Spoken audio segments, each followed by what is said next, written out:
From the Gospel of St. Luke. Now all the tax collectors and sinners were coming near to listen to Jesus. And the Pharisees and the scribes were grumbling and saying, "This fellow welcomes sinners and eats with them."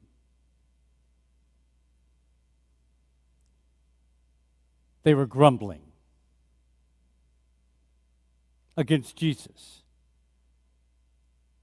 This fellow welcomes sinners and eats with them. Among all the preachers this Lenten season here at Calvary, well, I'm the only Roman Catholic among the preachers. How then could I stand before you this Lent and speak about anything else but the clergy sex abuse crises, which is choking the spirit of our church, and it being done in public?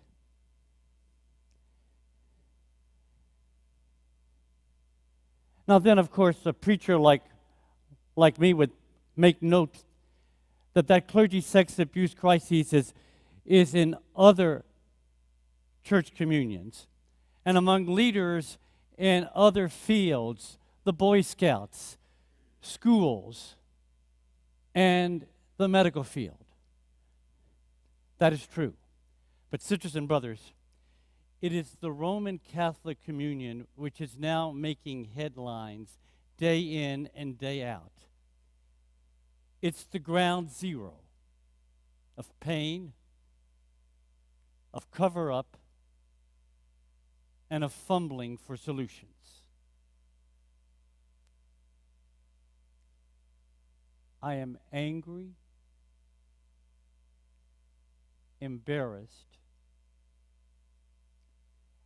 and ever steadying myself for the new wave of disclosure and pain and questions. Oh, in 2015, I made myself go see the movie Spotlight as soon as it came out. And deservedly, that movie received the Oscar Best Movie Award by the Academy Awards.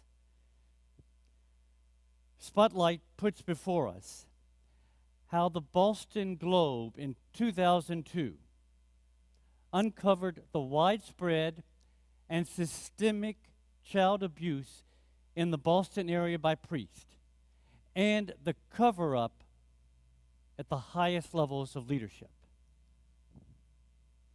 From that newspaper headline, the crises exploded.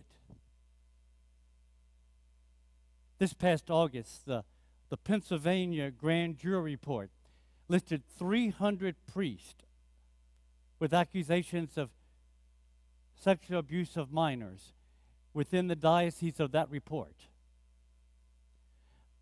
It also made note, but did not in any way stress, that since 2002, until when the report came out in the summer of last year, among those dioceses, there had been only 2 new cases of sexual abuse of minors. That's 2 too many. But after 2002, the Catholic bishops put up a charter that offered protection that was not before. And so there is progress. Other cases, however, are being made public elsewhere in our nation and beyond. The waves of abuse hit us as a global crisis within the church and world. As I watched Spotlight, I felt like I was being kicked in the stomach. The movie shone the light as it pinpointed the pain and suffering of the innocent, the calculated malice of the perpetrators, and the whitewash carried out by some of the highest levels of leadership. And at the end of the movie, I wondered if the Boston Globe or another channel had not ripped off the cover showing the abuse, would the Catholic Church have ever brought to light the clergy sex abuse crisis?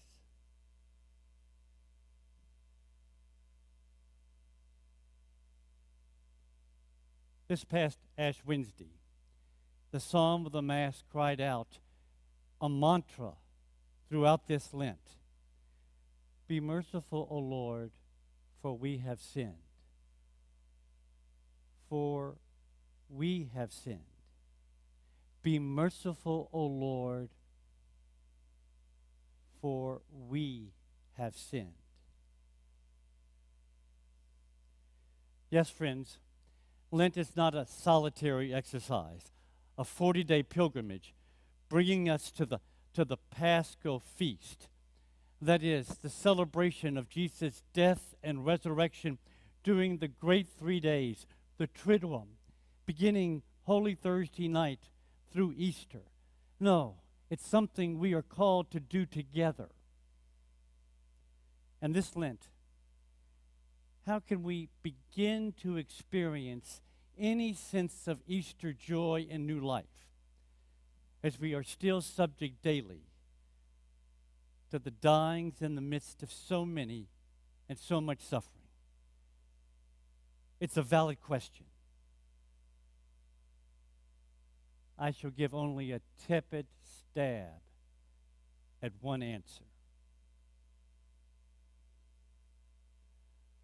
Over these years, I've been privileged to listen to the stories of those who had been abused as minors by Catholic clergy.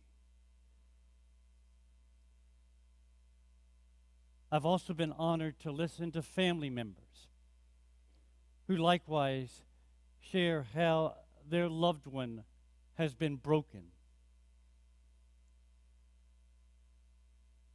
Again and again, pain and flashbacks and lost years. Their Lent never ends as their agony continues and as they ache truly for an Easter that would bring new life of resurrection. And a month after the Boston Globe had its expose, a month after that, the Roman Catholic bishop at that time, Bishop Terry Stibe, gathered all the priests. And he set out what would be the next steps within our West Tennessee diocese. We priests had many questions, clueless to the avalanche of hurt and betrayal and pain. But that day, a close priest friend of mine raised his hand and asked that if one of us priests were falsely accused, what recourse of support would they have?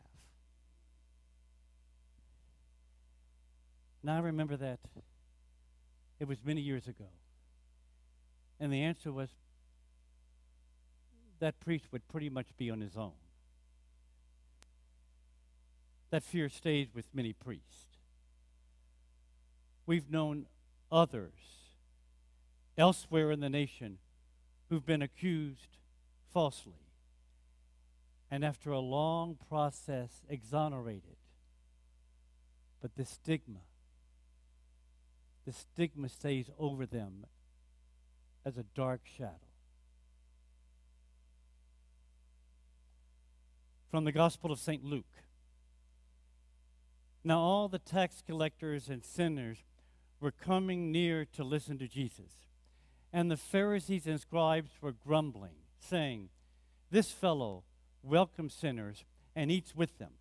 Now, these two verses will be the first verses of the gospel this Sunday in many of our communions. And after that, there follows Jesus' parable of the prodigal son, illustrating what Jesus was doing in his ministry and highlighting the reckless prodigal love of God for all of us.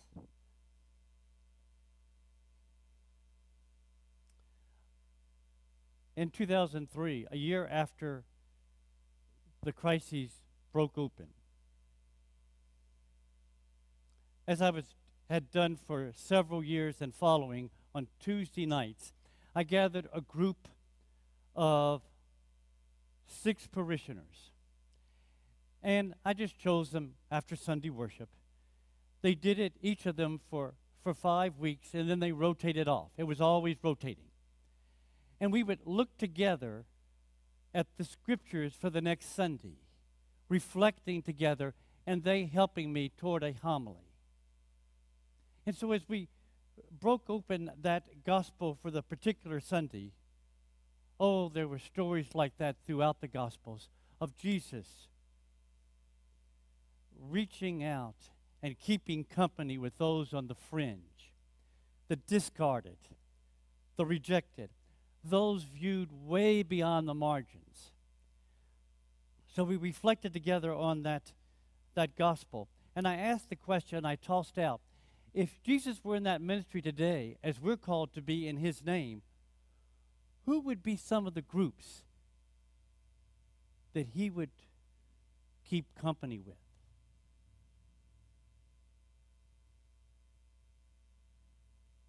In that group of 6, one mentioned those with AIDS. Another, those suffering from addictions and languishing on the streets. And then somebody brought up priest guilty of clergy sex abuse. Oh, heads nodded.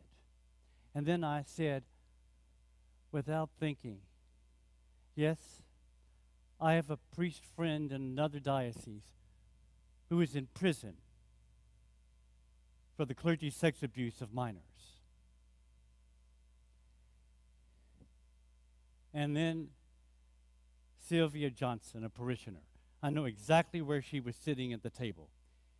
She blurted out, "Father Val, have you visited him? Have you gone to see him?" Silence froze the room, and the eyes riveted on me. "No, I haven't." "Father Val," she blurted out, "you got to go see him. You got to go see him in prison." I don't remember anything else from that reflection the rest of the night. And the answer I gave her was a feeble, "I will." It's my custom every February to make a 5-day trip to Nashville to visit a friend. 2 or 3 months later, that February came, and I made my trip to Nashville. And there, that now defrocked priest, Eddie McCowan, was in Riverbend maximum security prison outside of Nashville. He had confessed to the sexual abuse of multiple minors and was given a prison sentence of 25 years. That next February, honoring Sylvia's mandate to me, I called and requested a visit to the prison. Now, over the years, once or twice I got refused, depending on the stuff going in within the prison or the official on the other end of my request. But that first request, that first time, it went smoothly. I got the appointment. I drove up to the maximum security prison. And the only thing I had in my pocket when I went to the door, to the gate, was my car key and my driver's license. There in the entrance, I was searched carefully. And then I went through a maze of metal gates, escorted by a single guard. And on either side of the gates were fences with barbed wire, one gate door after another. And then finally we walked to the other side of the prison campus to a building. He led me in a room. He led me into the building and then to a room, and I sat down there by myself.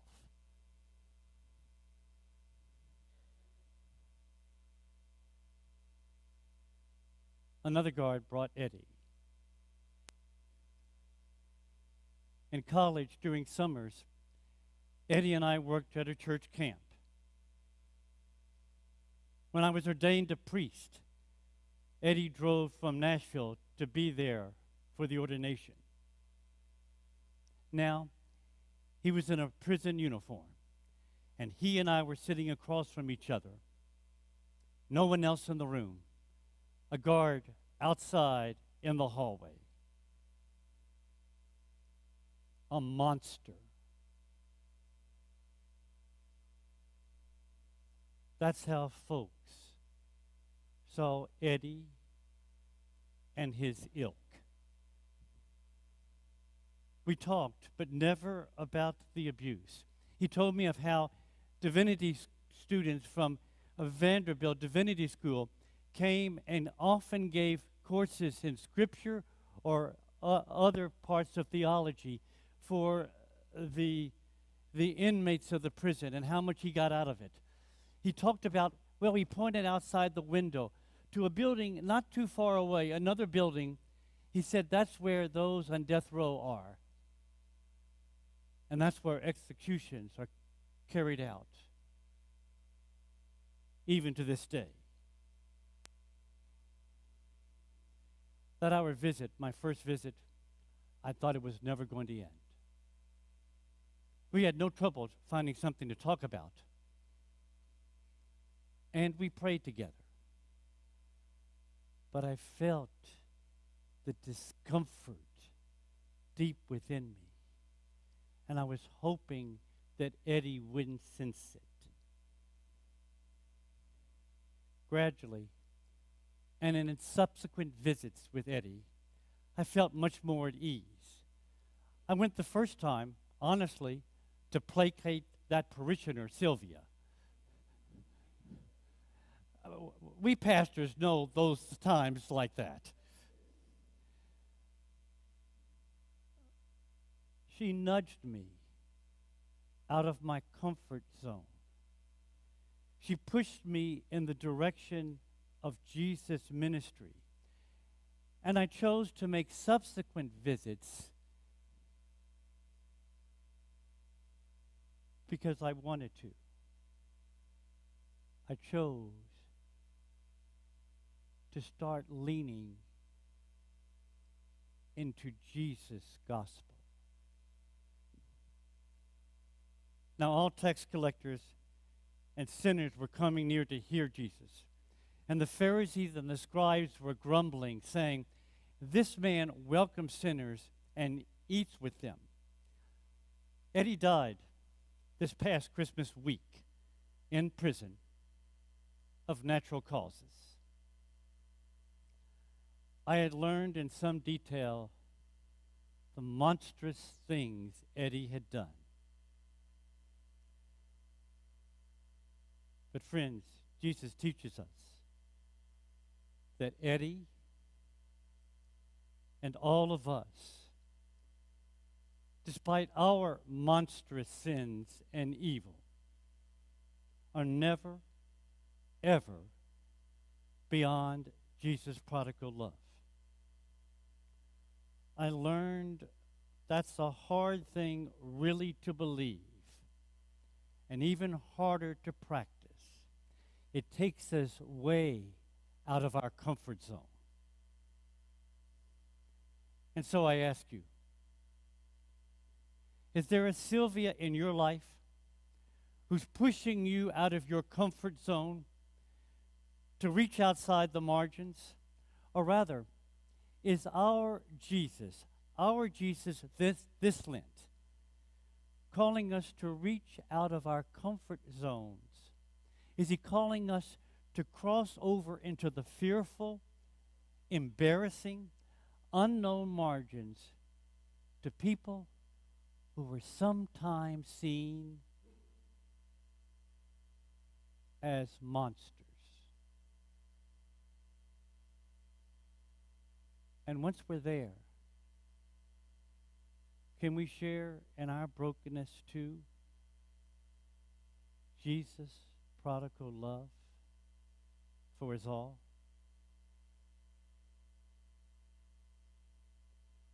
We might share that love by shouting out until we're dry throat. The church leaders show true transparency.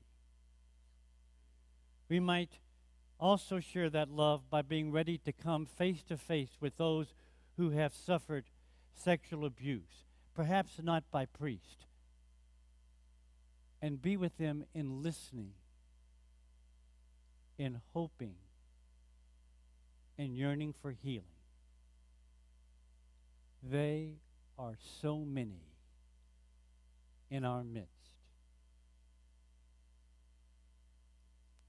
And we might do penance like the 16th century mixed race lay Dominican brother, St. Martin de Porres. Throughout life, Martin poured out his life in service to those on the margins in his time, who counted as nothing: Peruvian Indians, the poor, and the sick who were left to die in the streets. Martin de Porres did his Lenten penance, fasting, depriving himself by hard asceticism, but he did it year-round. And when he was once asked why he did it, he mumbled something like, the immensity and vastness of sins to atone for. You see, St. Martin de Porres saw the sins of his day all around. Slavery, the injustice and contempt shown to the Peruvian Indians. And aren't we doing the same? Contempt to immigrants in our midst in these days?